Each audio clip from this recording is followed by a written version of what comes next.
Pemerintah Kabupaten Sambas melalui Dinas Kesehatan yang menjadi ujung tombak dalam penanganan COVID-19 di Kabupaten Sambas menggelar konferensi pers terkait perkembangan COVID-19 di Kabupaten Sambas. Kepala Dinas Kesehatan Kabupaten Sambas, Dr. Fatah Maryunani selaku juru bicara pemerintah daerah dalam penanganan COVID-19 menyampaikan hingga saat ini status orang dalam pengawasan atau ODP di Kabupaten Sambas sebanyak 426 orang dan pasien dalam pengawasan atau PDP sebanyak 5 orang.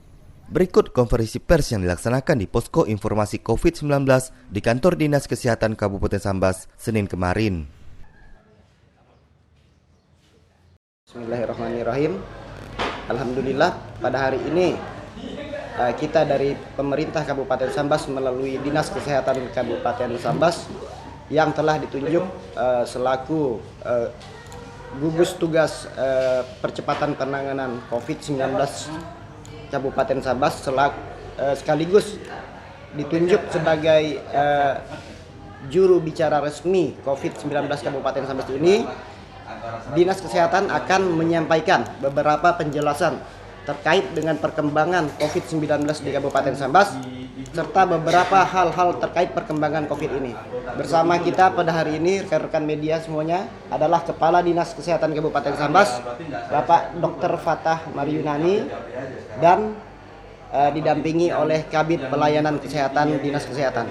Untuk itu, mari kita dengar bersama penjelasan sejauh mana perkembangan COVID-19 ini sekaligus isu-isu yang berkembang yang harus disampaikan atau dijelaskan oleh Dinas Kesehatan sehingga COVID-19 ini dapat lebih jelas sampai sejauh mana perkembangannya. Demikian yang dapat saya sampaikan. Selanjutnya kepada Bapak Kepala Dinas kami beri kesempatan.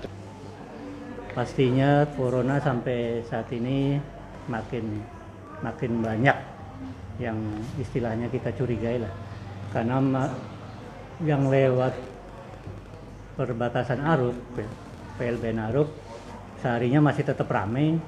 Yang hari kemarin aja hampir 400 juga yang lewat, dan makin hari yang ternotifikasi yang lewat makin banyak yang demam lah istilahnya. Yang lewat Aruk makin banyak yang demam. Dan belum lagi yang lewat jalan tikus, itu pun banyak sekali yang lewat jalan tikus maupun jalan gajah, jalan apa pokoknya makin banyak sekali yang lewat di sana. Dan dari pantauan tim surveillance yang data yang kami kumpulkan bahwa sampai semalam yang ODP orang dalam pemantauan itu sudah 426 orang dalam pemantauan, yang mana selanjutnya petugas puskesmas, kapus dan tim dokter di puskesmas semuanya mantau ke rumah-rumah lah untuk follow up, dan sewaktu-waktu seandainya di antara mereka yang ODP sakitnya memberat langsung dirujuk ke rumah sakit Sambas maupun Pemangkat. Dan sampai kemarin yang dirawat di rumah sakit Sambas yang tadinya 2 orang masih menunggu laboratorium belum keluar, kemarin tambah 1 jadi 3 sekarang. Jadi 3 yang PDP, pasien dalam pengawasan. Sedangkan di rumah sakit Pemangkat juga kemarin ada yang masuk sebagai PDP, pasien dalam pengawasan. Dan total data yang masih ada dengan yang di rumah sakit Abdul Aziz, karena walaupun kabarnya negatif cuma belum ada berita resmi, jadi masih dirawat di rumah sakit Abdul Aziz. Jadi total yang PDP sekarang ada 5 PDP untuk Kabupaten Sambas. Sedangkan yang di Pontianak udah negatif, udah keluar ya. Jadi sampai saat ini masih 5 lah. Mudah-mudahan tidak nambah lagi lah ya. Dan mudah-mudahan juga nanti yang di rumah sakit Sambas maupun yang di rumah sakit Pemangkat, yang 2 orang ini yang baru, mudah-mudahan dari dinas provinsi akan cepat turun untuk melakukan swab, biar cepat dikirim ke Jakarta, cepat dapat hasilnya. Karena swab ini sangat-sangat lama lah, kita menunggu sampai stres ya. Sampai stres nunggunya. Dan kasihan diisolasi, makin lama diisolasi, kalau dia negatif diisolasi lama-lama kan kasihan juga ya. Kasihan juga. Terus mengenai masalah peralatan kita kayak APD yang baju astronot, mudah-mudahan hari ini datang. Yang sudah datang kan masih baru beberapa set, jadi sangat-sangat tidak mencukupi. Tapi dari berita yang dari Kemenkes sudah ngedrop ke provinsi-provinsi, dan tadi kita udah komunikasi dengan Dinas Provinsi Kalbar bahwa mereka mau ngedrop ke sini. Sebetulnya sih mau kita ambil langsung ke sana, cuma mereka bilang mereka lah yang mau ngedrop ke kabupaten sekalian monitoring ke sini. Berapa jumlahnya Pak? Belum tahu juga nih, karena nanti di provinsi kan dibagi-bagi lagi ya, tiap-tiap kabupaten. Dan seperti yang saya sampaikan tadi bahwa ada 2 pasien yang belum kita swab, berarti kemungkinan mereka ngedrop APD sekalian ngedrop untuk melakukan swabnya. Sedangkan yang kita pesan sendiri, ada beberapa yang udah datang ke sini, cuma datangnya nggak full, jadi cuma bajunya, topinya gitu loh. Jadi nggak satu set full, jadi masih kita tata, belum tahu masih dalam perjalanan ya. Mudah-mudahan cepat nyampe lah. Jadi kalau sudah nyampe nanti APD-nya, langsung kita drop terutama pada rumah sakit, Sambas rumah sakit pemangkat, dan pada puskesmas memang betul-betul beresiko lah, yang banyak ODP-nya, dan juga di Sajingan, karena puskesmas Sajingan ini yang sangat-sangat beresiko karena mereka lah yang menyortir pasien-pasien yang ternotifikasi di ARUP, di PLBN, di KKP, sortir, terus puskesmas Sajingan lah yang nanti ngantor kemana-kemananya itu. Rapid test Pak? Rapid test belum datang. Masalahnya. Itu dari kita atau dari pemerintah provinsi? Kalau rapid test itu dari Kemenkes, dari pemerintah pusat, di saluran provinsi, dari provinsi dan ke kita. Itu pun belum ada kabarnya Pak? Belum datang ke sana? Belum ada. Tapi bakal kebagian Pak? Selalu terus kita minta, mudah-mudahan. Karena Pak, bagaimanapun petugas kesehatannya sendiri gimana dinas kesehatan menempatkan orang-orang, apakah cukup terutama di wilayah Sajingan Pak? Kalau di wilayah Sajingan kemarin kita kan hampir tiap hari ke sana juga. Dan di Puskesmas Sajingan di samping mereka sendiri, dari sini pun ada ngedrop ambulan ke sana, ada 5 buah ambulan kita drop ke sana dari Dinas Kesehatan dan dengan petugasnya juga. Berapa keseluruhan Pak yang tugas di sana, yang termasuk dari sini? Tugas di sana ada sekitar 30-an. 30-an ya. Sebelumnya Pak, kalau kondisi normal? Kondisi normal kalau di PLBN-nya kita cuma koordinasi aja. Jadi cuma petugas KKP-nya aja sebenarnya untuk di sana. Untuk puskesmasnya? Puskesmasnya selama ini nggak pernah terlibat. Adanya kasus corona inilah makanya mereka terlibat, dan terlibatnya nggak di dalam sana. Jadi terlibatnya setelah diperiksa KKP yang ternotifikasi lah, itu yang kita urus. Diperbantukan. Backup.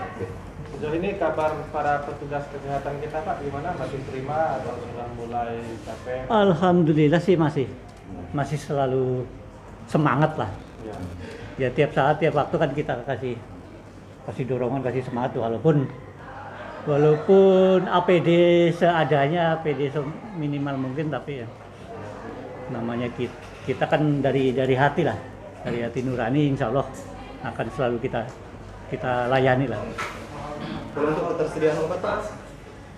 Kalau obat sendiri namanya kasus corona, yang penting kan vitamin sebetulnya. Vitamin ya. Kalau yang dirawat pastinya disupport terus lah. Kalau udah positif gitu Pak ya? Kalau yang sekarang PDP gitu kan dirawat, itu obat-obat masih mencukupi.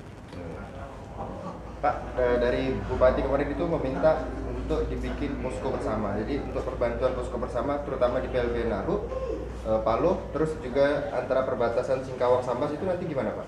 Karena memang diperintahkan langsung ke Dinas Kesehatan untuk pemeriksaan di sana. Pastinya kalau kita di semua kecamatan kita ada posko lah. Ada posko di kecamatan yang kebanyakan poskonya sih di puskesmas masing-masing. Mas, sedangkan yang di Arup kita pun bikin posko juga. Di posko sana itu ada yang terlibat di sana pasti Polsek dan Ramil lah.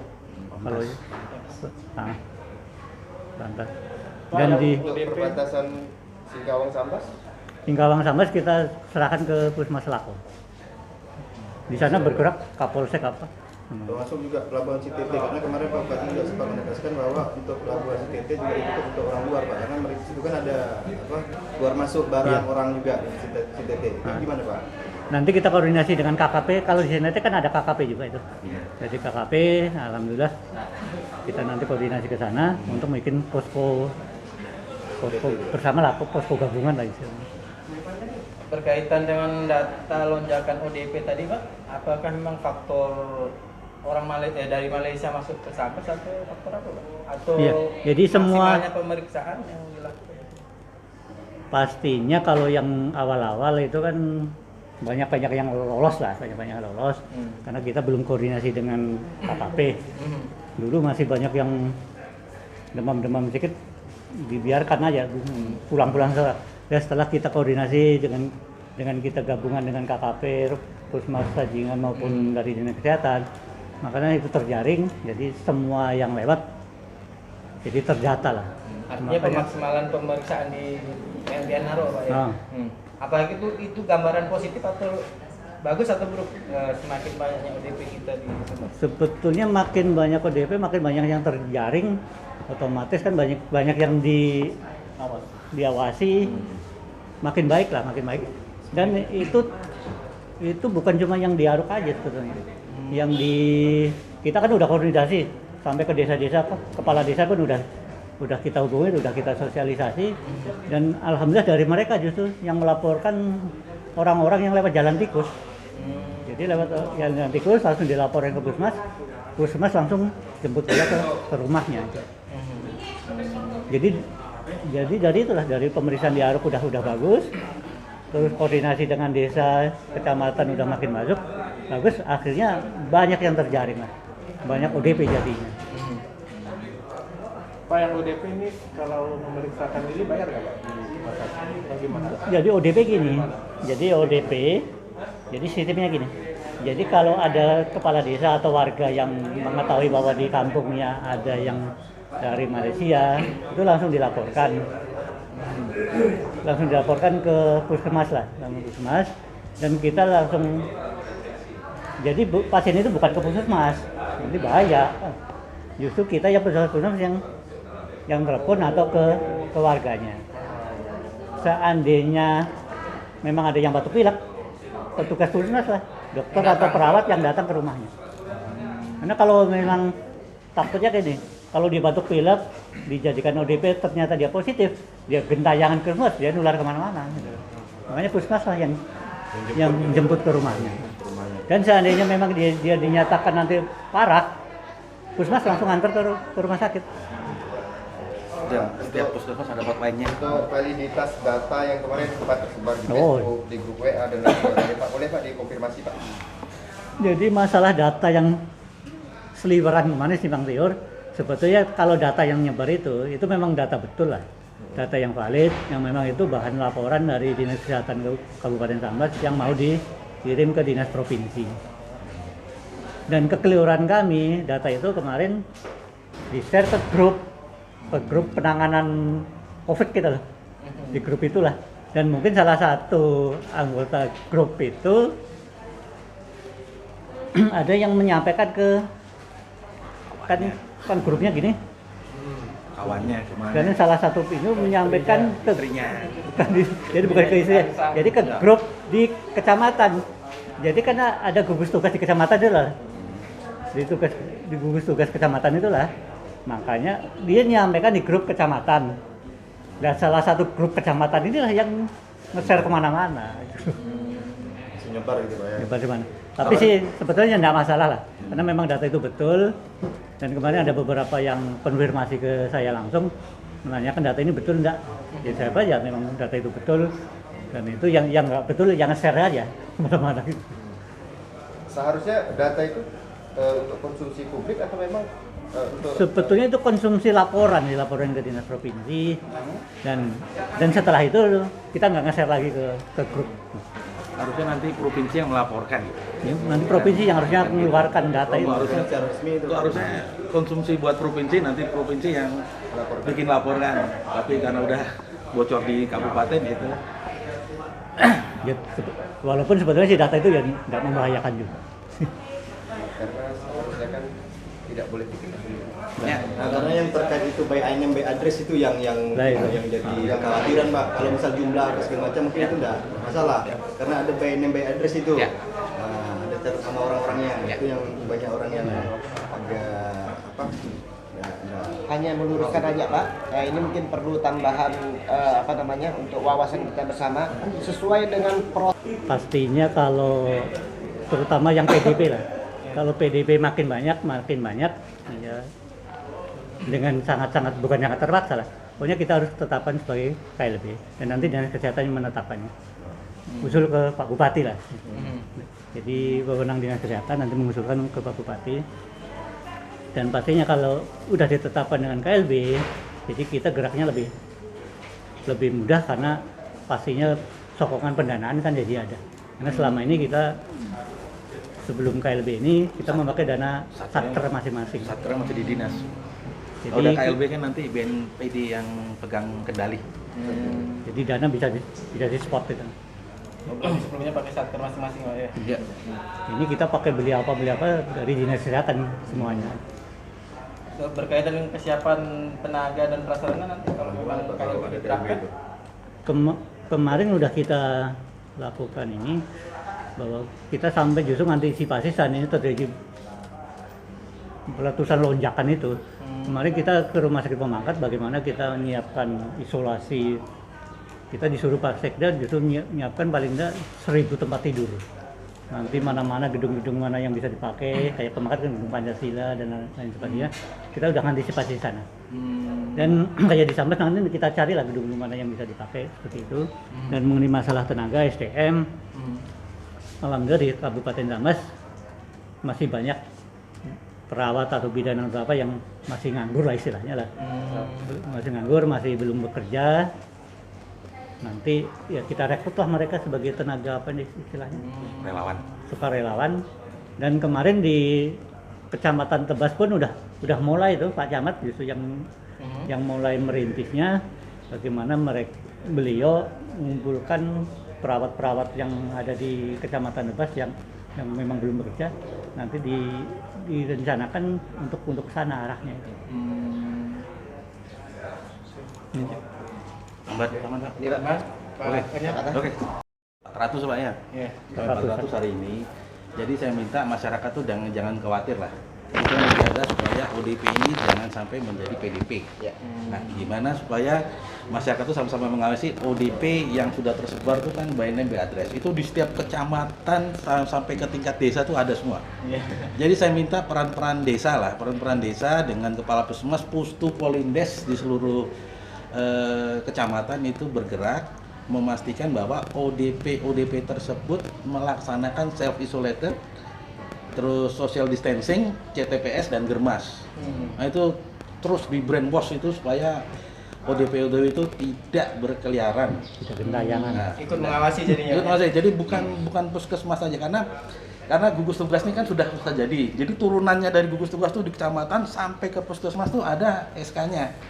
Jadi SK tersebut nanti bisa bergerak buat ngawasi ODP ini supaya jadi tidak menjadi PDP. Dan dalam 14 hari ke depan itu ODP makin bertambah. Saya yakin makin bertambah. Tapi setelah 14 hari ODP yang pertama ditetapkan itu kalau nggak bergejala itu akan dikeluarkan. Jadi setelah 14 hari saya yakin akan turun dia. Jadi masyarakat nggak perlu khawatir, ODP itu akan turun semua dia nanti. Nah itu nanti mungkin kalau udah turun kita semua bekerja sama-sama. Setelah turun mudah-mudahan nanti flat grafiknya. Nah kalau udah flat itu mungkin udah aman lah kita. Kita itu sudah aman. Terus saya mau menerangkan cara kami bekerja sampai data itu keluar ya.